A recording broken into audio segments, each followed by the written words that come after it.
There's a really interesting story. One time, Dale Carnegie was invited to a dinner and he was seated on the same table as a botanist.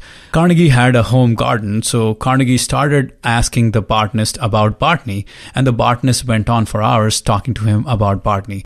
At the end of the party, the botanist told the host, "This Dale Carnegie person was the most stimulating conversationalist, and he is an amazing person." You see, if you aspire to be a good conversationalist, all you need to do is to be an active, attentive listener. Ask questions that the other person will enjoy answering. Encourage them to talk about themselves. Encourage them to talk about their dreams, their desires, their fears, their challenges, their accomplishments, their goals, and notice how they melt in your hands. Very few human beings are proof against the implied flattery of rapt attention. If someone pays us their full attention, we will want to be around them. We will end up liking them. Remember that people are 100 times more interested in themselves, their passions, and their problems than you and your problems. If all you do is listen to people, people think of you as a good conversationalist.